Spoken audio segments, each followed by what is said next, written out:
Hola hola, welcome to the first video of a series I wanna do. As you can tell by now, I have plenty of sketchbooks. I'm still figuring out how I wanna approach the whole thing, but let's go. I will start by showing you some pages of my current sketchbook, which is still quite empty, and some pages are filled with nothing but text. But yeah. Colorful pages to match a colorful cover of this very pretty and special book. Now we go back to 2014. That was bought when I got my first job inside of a studio, working as a colorist, and I was getting to know and interact with a lot of new people, you know.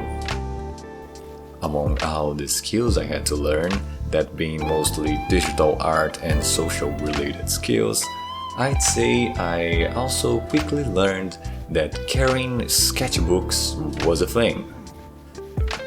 The memories are kind of foggy, but if I'm not mistaken, I bought this book when I got my first payment from the studio.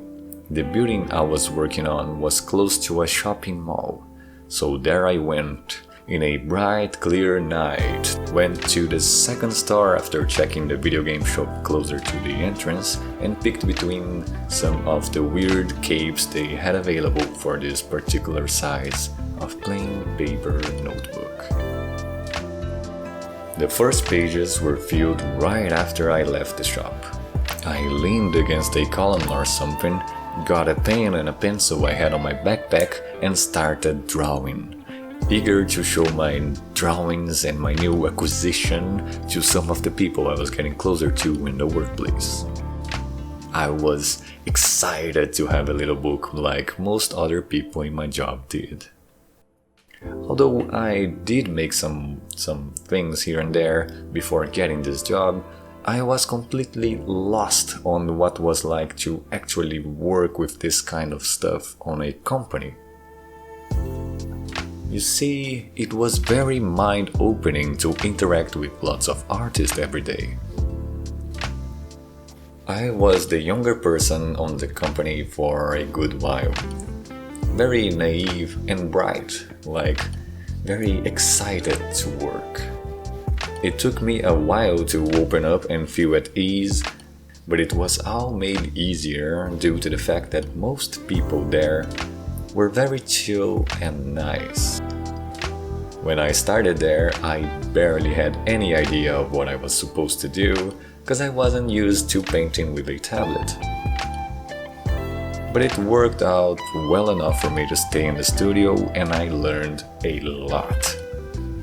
Although I look at those pages and see very stiff drawings, I also feel the love and care. I can see how happy I was to take that little thing out of my pocket, be it on work pauses or during commute. I mostly just did stuff I wanted. There was no notion of studying, no precise objectives, no practice other than the idea of taking things out of my mind and into a piece of paper. I wish, however, that I took more notes. Nowadays, I absolutely love writing about what's going on, where I am, what I am doing, and especially how I am feeling. For the most part, this little beaten up sketchbook shows a younger version of me getting to know what was like being a part of something bigger related to art. And working with art was finally possible. Thank you very much for watching. A special thanks to my Patreons, and I will see you next week where I make a video where I don't have to cut half of what I said to match the recording because I didn't want to redo the recording because I was already having enough trouble with the lightning, and I'll make sure to have better ideas of color correcting and stuff because I barely knew what I was doing.